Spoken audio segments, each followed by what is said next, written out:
That is next Monday at 10 a.m.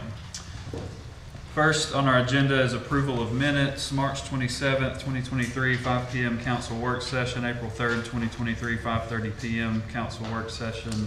Any questions? Approve monthly bills, approve March 2023 monthly bills. Any questions? All right, public hearings, resolution 23087, approve request for special event retail liquor license for the Alabama Center for the Arts Foundation for Strolling Through the Arts on April 27th, 2023 from WIT LLC, doing business as JW Steakhouse at 133 2nd Avenue Northeast, Decatur, Alabama 35601. He's requesting a special events license. Any questions? All right, the next one is resolution 23088, approve request for special event retail liquor license by WIT LLC, doing business as JW Steakhouse for Decatur Morgan Foundation Dragon Boat Race on May 13th, 2023 at 2901 Point Mallard Circle Southeast, Decatur, Alabama 35601. Same thing, special event license for the Dragon Boat races. Any questions? All right, resolution 23089, approve request for special event retail liquor license by WIT LLC, doing business as JW Steakhouse for, is it Danae? Danae M. Blanc. I'm asking the expert. Oh, sorry. I was 100 for a guy who can't spell. His French is pretty good. All right, Danae M. Blanc on June 10th, 2023, located at First Avenue Southwest, Decatur, Alabama 35601. Special event. All right, any questions? All right, resolutions. Resolution 23090, approved purchase of additional garbage carts for solid waste department. Yeah, this is just to buy some extra carts. It's 800 carts additional. We got about 230 carts right now. So far for the year, I have put out about 540 carts. A lot of this has been new residents. Most have been broken, but what we found is when we had these storms, we've lost some carts. So if we order these now, I can't really wait till mid-year. I don't think I'll have them in time. Okay, any questions? Resolution 23091, accept CLG Alabama Historical Commission grant for Old State Bank Historic Structures Report. You want me to read them both together, Alan? Yes, sir. All right, then resolution 23092, approve Lord Ayek, okay, and Sergeant to perform historic structure report on Old State Bank. Yeah, Alan Stover, Community Development Manager with the City of Decatur. This is a grant that Caroline's been working on. Of course, as always, she does a great job with the Alabama Historic Commission to get that $12,000 grant to help us with offset the next item. And of course, when I dropped the ball, knowing that what we'd said, 55,000, that's what I put. But it was actually, it's 60,000 is what they quoted to do the historic structures report. In addition to that, they broke out, in addition to the structures report, doing the mechanical, electrical, plumbing, and fire protection systems, and that's 10,500. So our recommendation, talking with Jason, would be to go ahead and do all of that, but we would just ask the council what y'all's desire would be. But so total it would be 70,500 if we did the electrical, mechanical, plumbing, and fire suppression, or fire protection system. And we think that getting that report done helps us, we'll first know what the issues maybe truly are, and then if there's opportunity for other types of funding, this helps us potentially get that. Okay. Yes. So the first one, B, is just a flat out grant. Yes. And then this one is That's an to see what the structural issue is, an official report with all that other stuff you just listed included. B will offset C. Yes. Okay. By 12,000. Yeah, the 12,000 is a grant to offset the cost of C. B will offset C. Yep. Okay, I got you. And there's some, obviously, I think we've closed the second floor, the Old State Bank. There's some Yeah, we issues. know that there's some structural issues on the building, and this would tell us what those are. Okay. All right, any other questions? All right, resolution 23094, approved 2023-2024 CDBG action plan.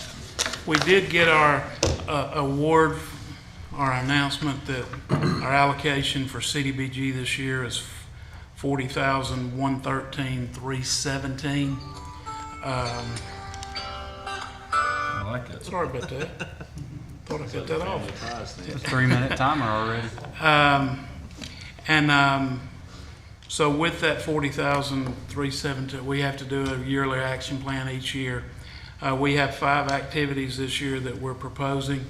Of our grant each year, that we can take 20% of that grant for administrative cost. So that will be $82,663. We also are allowed to do 15% for public service activities.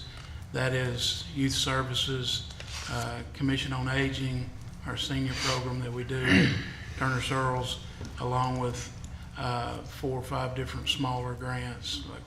Like PAC does a carrying cars program to help repair cars if somebody needs repairs to, someone that's in their welfare to work program. We also assist the Volunteer Center with purchasing heaters and air conditioners for seniors who need heat or cooling relief, as well as doing wheelchair ramps. And then we pay for incontinence products and nutrition supplements for patients with Alzheimer's through Mental Health Association. All right, any And then questions? we do a program with the police department. Any questions on CDBG? I might have some this week. But I'll get with you. Okay, but the biggest thing, I guess, is the Everyday Sunshine Park. That's the major project that we will do this year. All right, thanks, Alan. Resolution 23094, accept National Park Services grant for African American and Women's Historic Context Statement. This is a grant from the National Park Service that was designed to supplement existing national registers that are lacking data on certain communities that are underrepresented, or to create new national register nominations. So in the case of this one, we had specifically looked at reviewing our 5 existing national register districts and looking for information on women or African Americans that are not in those studies. It is a non-match grant. So, and I should say that for this grant, they gave less than 2 dozen for the entire US. Only 10 were given at the municipal level. We have 1 of the 10. So I was very excited when we received word of this one. Good job. Good, thank you. Any questions? Thanks, Caroline. Resolution 23095, approve revised Aldott City Agreement Lighting Project, SR 20 US 31. Yes, Mayor, Council, this is the same agreement I had on here before from the lighting. The previous form was an old form that had been updated, so this is the new updated form. With the It was exact- updated in between our, Yeah, I think it updated like it towards the end of last year, and I was not aware of that, so we had the old form, and they informed me it was the old form. all right, any questions? Resolution 23096, approve budget amendment for Dyken Amphitheater at Founders Park, outdoor lighting and sound systems. We've got Greg and Chris to talk about that. Right. So the summary of the proposal is to install a permanent outdoor lighting and sound system for the amphitheater. All right, we had looked at this recently, Mayor, and can you talk through maybe the differences and? Yes, so one is the price. This one, I believe, is at $142,500. I think 150. 150. Well, Yeah. with our contribution. Sure. Oh, Yeah. And really, we're doing away with a lot of the structures and other infrastructure that was included in the first proposal. And we have lighting array out in the seating area, we'll call it. right. And then one on the structure itself. one on each side of the front Yes, stage. each structure. side.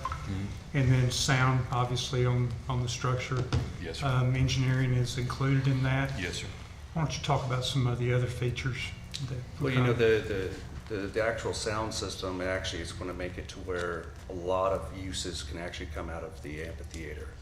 Not only can you have bands, class, you know, C and D acts come in and actually just have a key just to start and set up their sound and go at it.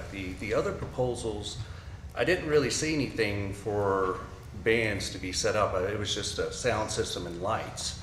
This proposal actually comes in with mixing boards, monitor consoles, microphones, everything that's needed for the amphitheater to be self-contained as its own unit. And correct me, I think if this was gonna be around 1,500 people, that's kind of the number y'all said this sound system would serve, is that correct? Yes, That's correct. 1,500 people. What is the lifespan of, I assume this equipment's gonna be outside, it's gonna be in a weather box. What's the expected lifespan as far as longevity with it being outside and the technology before it's outdated with the controls or the board or any of that stuff? Well, usually you're looking at about a 10-year lifespan as far as being outdated. You are going to get a 5-year manufacturer's warranty with most of the items that are out there. Share a little bit about your background and what you do really with the city. With the city, Yeah. I actually do the Princess Theater. I did 25 shows for all their national acts last year. I actually assist the judge in all the shows over at the amphitheater. I've done that for the past, 3 years or so. I did done numerous events for Parks and Rec here as far as doing lights and sound and whatnot. But my main gig, I actually work for, you know, events like Burning Man out of like Nevada and Dragon Con in Atlanta. So I've been doing it for about 30 years. So. Judge, Not great of a public speaker, but good sound guy. You did good. I guess I'm curious, what would you, like, what is a Class C, Class D act? Could you give us some, I'm just curious, so. I would say probably what you're getting over at the Princess, a little bit lower than what you're getting there. I mean, you're not going to get Lyle Lovett. But the sound system that you can have out there would be great for Lyle Lovett, you know, because what you have with these artists is they have writer contracts. And everything that I saw on the other proposals would not meet the writer contracts at all. And what a writer contract is specific gear that you have to use to host the event. Because if you used, I guess, the other proposals, you would have to rent probably $2,700 worth of gear per show. And say like the Princess, I was on the board of directors for the Princess for 2 terms. They brought me in to help with the music. And I actually helped set up the sound system and the lights there so it could actually host these groups. What about install time? I think that was in there too. I mean, 4 to 6 weeks. and that's including procurement of equipment? Yep. Correct. All right, any other questions? Thanks, guys. Appreciate it. Thank you. All right, resolution 23097, award bid number 23011R for concrete labor and equipment to SJ&L LLC. Good evening, Jeremy Sherrill, procurement agent with the City of Decatur. This is a resolution to award bid number 23-011R to SJ&L for concrete and labor equipment. This is an annual bid. We sent this out to 14 contractors. We received 2 responses. We request this bid be awarded to SJ&L LLC as the lowest responsible bidder. All right, any questions? It's been a few years since this bid's been awarded, hasn't it?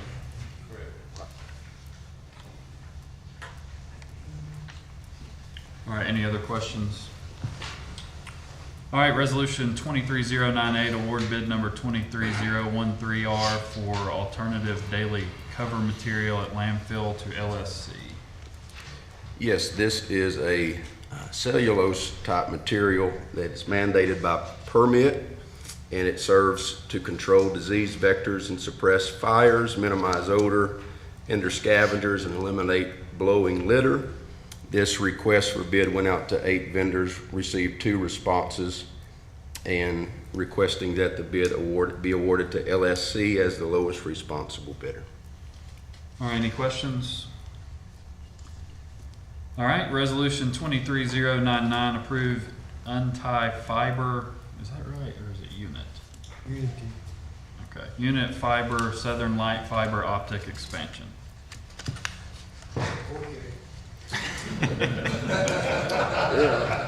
Thank you. Well, I'm Herman Mark, city attorney. Y'all, I'm gonna be up several times. I'm not gonna change my name, so I'll just stay with what I got. But basically, there's already a franchise. It was Southern Light before. They've added another partner in. They anticipate starting downtown and going out Moulton Street to put fiber in the ground and in aerial. Decatur Utilities is also involved in that. It's just basically, under the franchise, they're required to come back to the council and just approve the route. That's all we're doing, approving that particular route. It'll go from, like Mellow Mushroom out to Dollar General on the outskirts of Decatur. All right, any questions? Resolution 23100, approve memorandum of understanding with Decatur Utilities regarding cost sharing for Church Street water line relocation. Yes, Mayor, Council, this has to do with our Church Street improvement project where we're relocating the water line, and this is just to understand that Decatur Utilities will reimburse the city 10% of our 20% we'll owe on that water line relocation. All right, any questions? Thanks, Carl. Resolution 23101, approve Ingalls Harbor LLC project proposal, project development agreement and ground lease and start process. Mr. Marks. Just a few pages to Just a peruse few, through. well, yeah, I'm not gonna read them all, so. Just 58. Something like that. All right, basically, I notice we're progressing under what's called Amendment 772, which is also the Constitutional Amendment 94.01. That basically says in order for you to move forward with this, you would need to find a public purpose. Even though there are some benefits to a private entity, there is more than adequate benefit to serve a public purpose, and that's where you start with. Notice went out last Friday in the Decatur Daily. That particular law requires you to have what's called a public meeting, and it's now established for April 17th at 10 a.m. And the subject of that would be, the agreement incorporates into it at some point in the future a ground lease. So you've got a development agreement and a ground lease. And that's what you would be considering next Monday. The proposal is to lease 5.268 acres. There would be restaurants, entertainment, and that kind of thing would be there. And Mr. Lawler, who is here, the developer, can share. I don't know how much he wants to share, but basically the estimate is it would be an approximate at least $30 million investment by Ingalls Harbor LLC, which he's the sole managing member. And recreation, entertainment, restaurants, retail, we would think that would foster other growth along our riverfront. In addition to that, there would be, there's 2 acres that's owned in the same general vicinity. At some point, it's owned by Decatur Utilities. We would acquire that and would convey that to Mr. Lawler or Ingalls Harbor LLC. And that would be used, that would be a straight out conveyance. Whereas this other, and we're going to talk about it a little bit more. Basically, what's being proposed is up to a 99-year lease. The initial lease would be 40 years, and then it could be renewed for 20 more, then it could be renewed for 20 more, and then it could be renewed for 19. Maximum lease that you can have under the laws of the state of Alabama is 99 years. So that covers that. The rent would be $100 a year. However, The city would not be responsible for any expenditures for the construction of the infrastructure on this property other than public improvements, and we'll talk about that in a minute. But all other costs would be responsibility of Ingalls Harbor LLC, including the ad valorem tax on the improvements on the land. City land is exempt from taxation, but the leasehold improvements that would be made would be subject to ad valorem tax and any other taxes. And of course, city, once the project gets to the point where there's retail and all the other, sales and use tax would also be a part of that. And we'll talk in a minute about how much we share and for how long. All right. The city would be responsible under this agreement to bring all the utilities within 5 feet of the tenant's property. So it would be ready to be served by all the utilities. In addition to that, on the Decatur Utilities portion, it would come to the property line, and Ingalls Harbor would just designate where that is. But it'd just be the one connection, but the others would be to all the tenants, okay? All right, now we get to the part. In addition to what I was just described, and I don't know why it's whining, but it is. You may need to ask Chris to help us with our. Maybe, I know there's a lot of hot air coming out, but it's not, shouldn't affect that. All right. There's infrastructure improvements. What I just described, the utilities and those other things would be up to, we estimate around, could be up to $2 million potential, including all the improvements. And in addition to that, would be another 1.5 million that covers like parking lots and other improvements that would be open for the public to use. There would be a public-private enterprise. So that gets us to the next page, which talks about, if I shared a little bit earlier, revenue share, what we call revenue share. Basically, all the businesses on that property would generate, the retail businesses would generate sales and use tax. There would be a revenue sharing up to $1.5 million over a 10-year time frame. We would share up to 1.5 million over 10 years. And the way we come up with that is we would share with Ingalls Harbor LLC 25% of what's collected from the businesses, from the businesses there. Of course, we would 25% would go to the schools and the rest would be cities. But that's where the 1.5 million would come from, the 25% revenue sharing. And as I said, it's a maximum of 10 years to collect that. Both Ingalls Harbor and the city of Decatur hope it doesn't take 10 years to get there. All right. Once the development agreement, if it's approved, goes forward, Ingalls Harbor has 120 days for due diligence. That means they go out and determine if it's the project, the property will work, and other factors.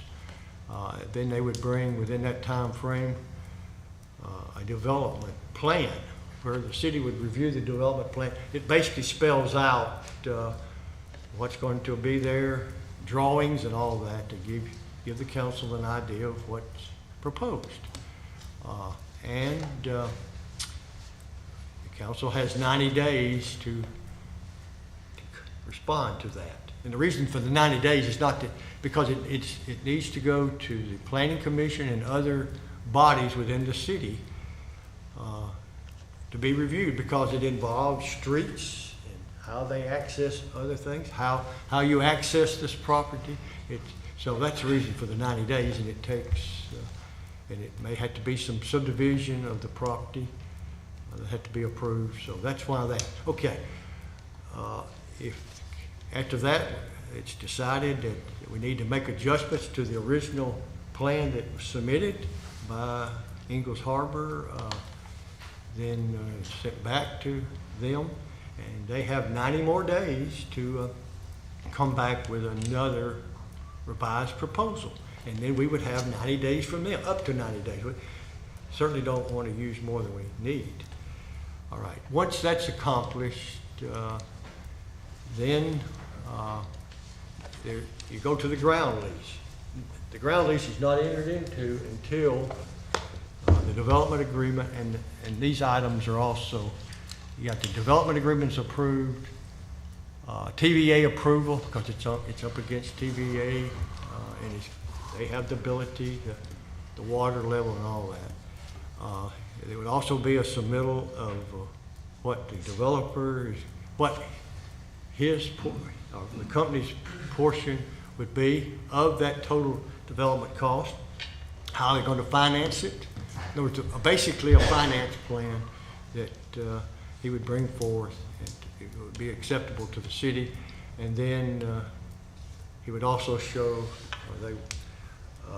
and the final analysis, he would show that he has permanent financing. In other words, he's got a commitment from somebody that's willing to loan the entity the amount of money that he needs, or the company needs, to go forward.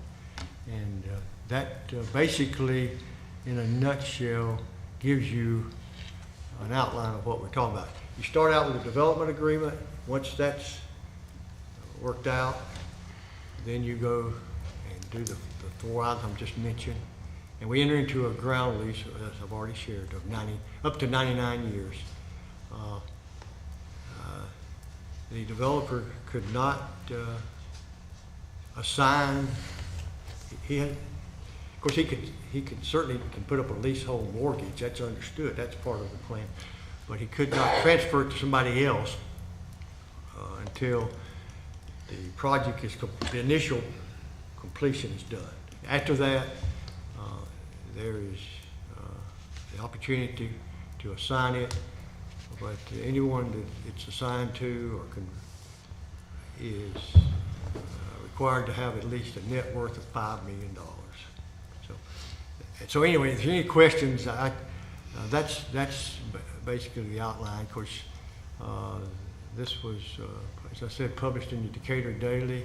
The outline, the notice was, and there's several pages, but lots of that's just explaining what ifs.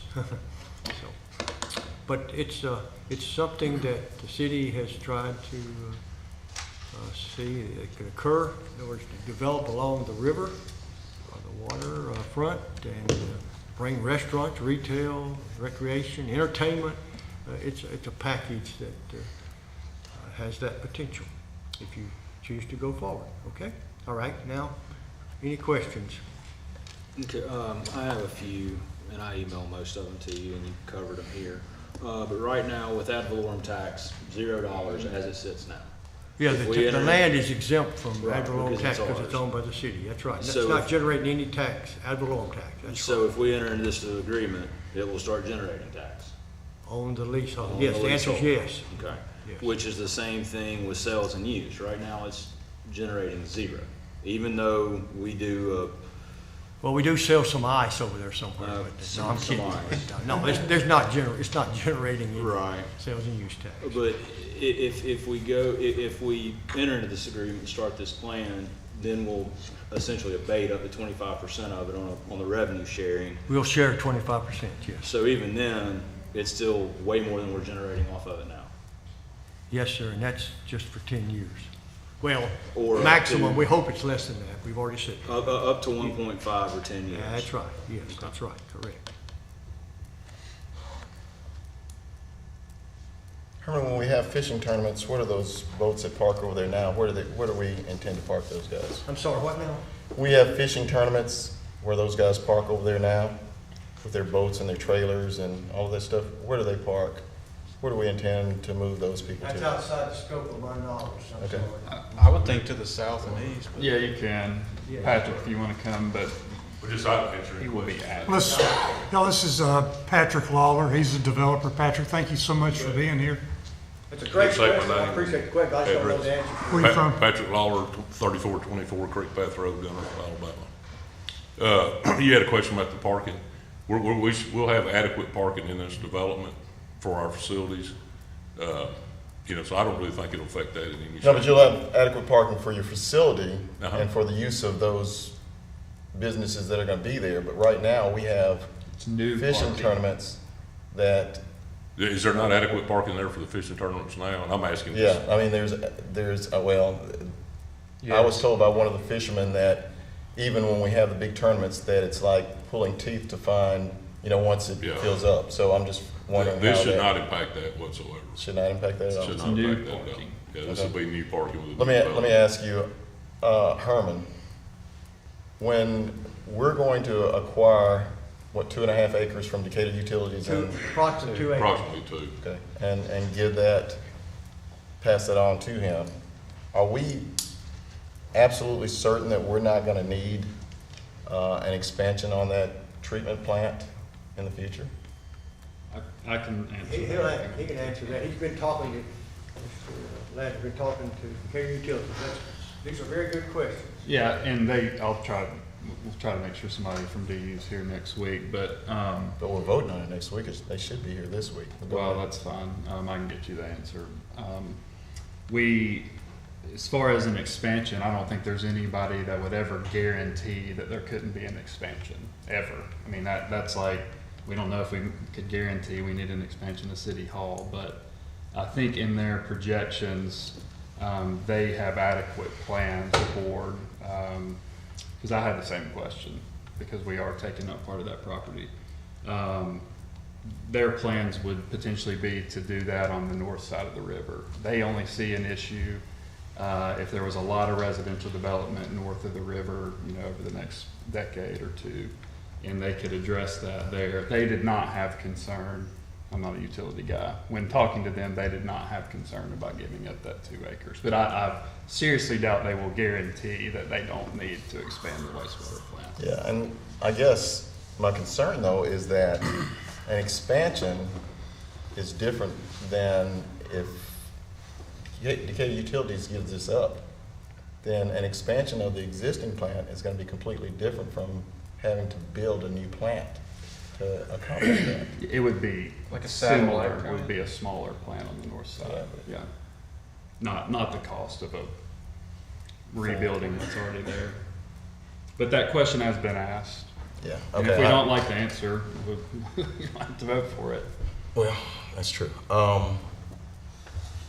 I have concerns that, you know, because we've always heard that as our city grows, and, you know, we talk about growth, but it's not necessarily just growth, it's rooftops.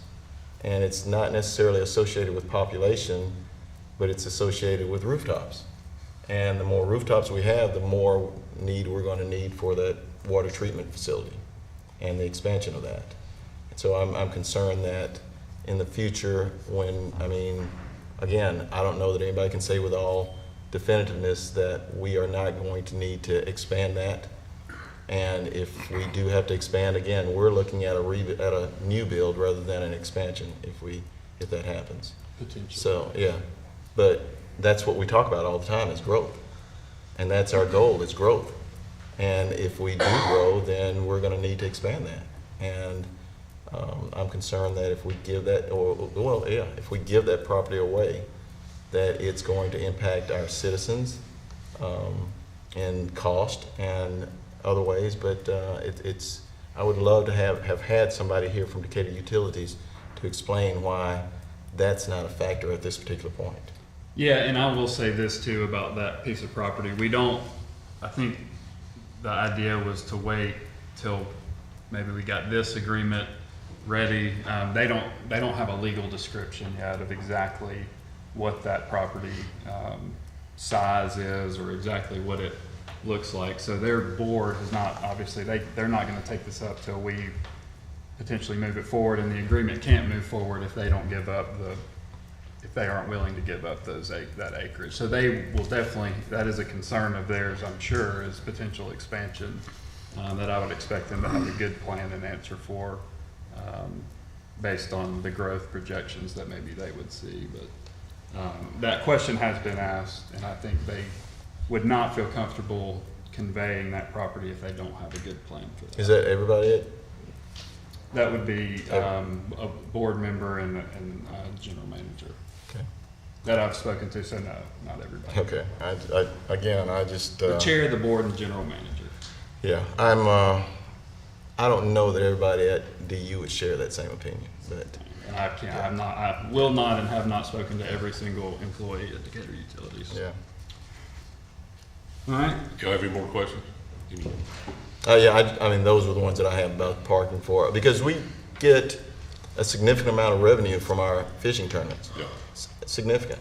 And, I mean, it expands to our restaurants and our dining, our dining and our restaurants and our gasoline and our, our Walmarts and our Lowe's. And we get a significant amount of revenue from those people. And Right. I'm concerned that if those people are not able to utilize the parking and. I don't believe it will affect them, but I can assure you we're going to be bringing a tremendous economic impact to your Well, city. I'd like to see that plan too, though. Yeah.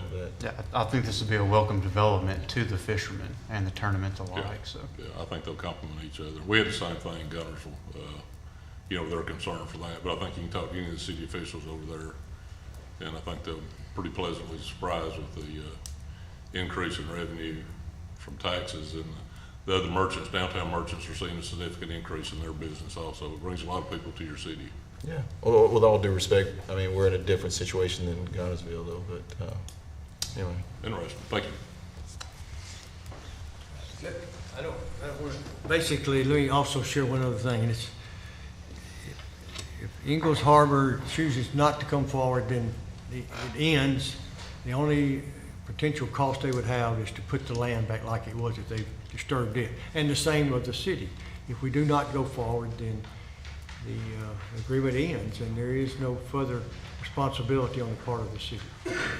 I'm not trying to be, just a factual thing. I don't want to not leave that in the mix, okay? Any other questions? I have a comment.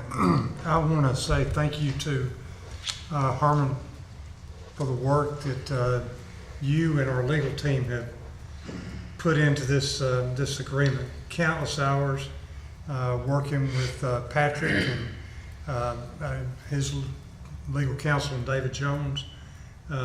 It's like a wonderful document, an agreement, and a lot of hours. And just Well, want to say we appreciate that. Of course, we put it on papers and let the council and the mayor decide what's best for the city. That's what we wish to do.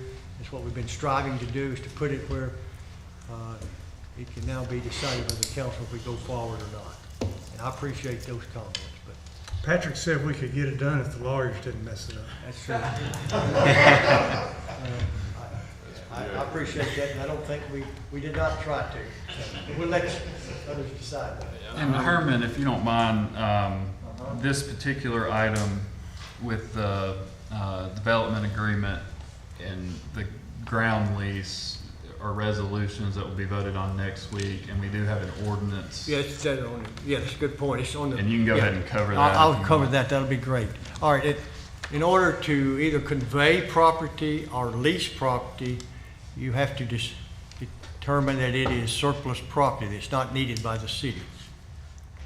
And that's in the form of an ordinance, and that's under the other portions. We, of course, would ask that you consider doing what's called a double vote, so we can go forward and let the council decide that at the same meeting. But if you do not choose to do that, then we would ask that you have a meeting as soon as you can to determine whether it in fact is surplus property and not, or at this point, not needed by the city. All right, so yeah, that's a good point. That's on the agenda too. That's part of the package. You would not want to fail to mention that, and I appreciate the opportunity to share that. That's what it does. It's just like anything else we do in the way of conveying the property or leasing it. You declare it not needed for city purposes. And that is a first reading, so it would either require a double vote or a second Double vote. vote. Okay. Go ahead and introduce it, and vote on it at the same meeting, or you introduce it and vote on it at a separate meeting, Okay. which would be, the minimum time would be at least 24 hours after you determine the meeting date. In other words, it needs to be, it can't be within 24 hours of the previous meeting.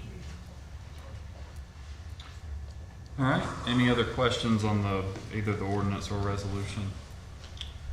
All right, resolution 23102, approved proposal of upgrade to above-ground fuel storage tank at golf course. Council Mayor Stephanie McLean, Point Mallard Park. This is a proposal to do some work on the above-ground fuel storage tank at the golf course. I'm actually going to ask Brad Murphy to speak to this, since it has some things to do with safety. Yeah, Brad Murphy, Safety Specialist, City of Decatur. So this proposal is to modernize our fuel distribution and transfer hardware at the golf course to bring it more in line with industry standards, giving it those automated disconnect shutoffs to help us with the mandatory spill prevention, control, and countermeasures, as well as the overfill protection. It'll also make it safer for the individual transferring the fuel from the delivery truck to the tanks. And then it will include the replacement of the pump for the diesel and the fuel side, which right now the diesel is not working. And from our assessment earlier this month, the fuel side will probably stop working soon. They're older fuel pumps. So it's a similar project to the city garage project done earlier this year. All right, any questions? Which is why we were bringing it forward now instead of waiting, is because, like he said, one is completely not working, and we feel like the other one is going to not be far behind that. Yeah. Any other questions? What's the delivery on this? 8 weeks. Okay. All right, thank y'all. Ordinance's first reading, ordinance 234552, approve FY24 ad valorem tax levy. Yeah, just an FYI, it cannot be adopted until May. But we go ahead and get it introduced. It does not in any wise increase ad valorem taxes in the city of Decatur. It's just something, it's an annual reaffirmation of the tax levy. All right, any questions on that? What you're saying is don't try to double vote it next week. We'd ask that you not do that, because Making that clear. that's up to the mind of the city clerk. Yeah. We don't want to do that. Don't do that. All right, and then we've covered B. Anything else for, I think we have a few things. I'm getting nods. Let me go first, okay, so speaking of things being broken, we actually have an agenda item that is on the May 1st agenda. I am asking to request to move that to the 17th. That is to do some work on the air unit at the admin office located at the Point Mallard Ice Complex. We have a couple of different issues going on, so that would actually help us to get it started so it's not the middle of summer before we try to get some air going in there. What's the cost on that? Total cost is, yes, it's just under 21. It is, hold on, I can tell you exactly. $20,815. How old is that unit? 23 years. And we're fixing it? Well, we're replacing a pump is what they have recommended, because that's one of the things that need to be done. And then there is also, so that's a replacement versus just a rebuild. So that would fix that issue. And then we have to go back and fix one of the other pieces of that, so. How much is a new unit? That system, the pump she's discussing, actually runs all those. It runs the chiller that comes to the back. So it's not like you're just replacing. Correct. Okay. It's actually one system that runs 6 different pumps off of it. So it's like split units Yes. and all that? Mhm. Yes. Okay, yeah, we can move that to. Okay, thank you. Thanks, Stephanie. All right, Kyle, did you? Good evening, Council. 17th is going to be pretty eventful, but I figured I'd add a little more spice to it too. So as you all may know, we've kind of been in the works with discussion as it relates to going to the bond market. Herman and I received an email this afternoon, basically a stock ordinance, hence the reason to come here to add that to the 17th meeting. Is it so we can replace the HVAC unit? No, no. That's not on the list. But I wanted to provide some color related to, I guess, last couple weeks and the work we put in. So the ask will be for a $35 million borrow over a 25-year amortization. With the addition of some other funding sources, this will support some of our capital spending plans, which include projects such as the DYS building, the Wilson Morgan Recreation Center, and the Sportsplex. The structure of this debt, at least our methodology, is to try to maintain a level aggregate debt service as it relates to total revenues. This increase will also keep it flat. And worth noting, in 2028, the 2016A warrants decreased payments by $2.3 million. Keep it flat as in level of debt service to budget? Or Total debt revenues service? as a percentage of total revenues year over year. The plan of our structure, and the reason for this is to hopefully not hinder any future administrations or future developments the city may embark on. So through this process, we received 2 ratings, one from Moody's. Their rating was the same as our last go, AA2. They mention a robust financial position that will continue to strengthen, a manageable debt leverage, and strong budget management with favorable policy credibility. S&P Global Rating gave us a AA rating, which is also the same as last time, and they mention local economic growth, adequate management with standard financial management policies, multi-year general fund surpluses, strong general fund balance that exceed the formal reserve policy, and manageable debt. Both these ratings are very exceptional, and they spoke super high at everything that we're doing from our financial position throughout the interview processes. AA plus. Correct. Yeah. So through these processes, there were no indications or signs of downward pressure from a credit rating standpoint, but both agencies noted an increase in residential wealth or income levels as a main factor that could lead to an upgrade for us in the future. Also, another tidbit to this whole structure is we plan to invest the principal of the warrant into a money market account. We can earn up to what we pay in interest on the debt. And what this will do will aid in offsetting some of the costs, as most of the bond proceeds are for construction projects that are spanned over several years. So we happen to, I know this first ordinance would be a first reading, so I think the schedule is for the first reading on the 17th, the second reading on the 1st, and then closing on the 4th. Is there any urgency with rates and movement of those that would require immediate consideration? I mean, obviously, when you go to market, you can kind of get a feel, and there's always a risk that the longer you wait, again, I say this all the time, I don't have a crystal ball, but the advice of our bond counsel and Mr. Dill with Fraser Lanier, the sooner the better, I think, so.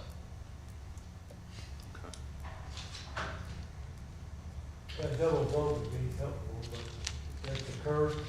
Okay. I can do that. And I'll echo Kyle's sentiments to what Moody's and Standard & Poor's said. They were very, very complimentary of the policies and procedures and how we've managed the funding. There's just a couple of external factors that may be preventing us from receiving an upgrade, but they were both very adamant there was zero downward pressure, and they were very impressed at the way we were managing things.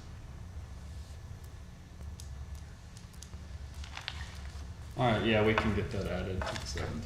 Thank you. All right, anything else? Mayor? No, sir. Anything else from council? All right, we'll stand adjourned. Thanks.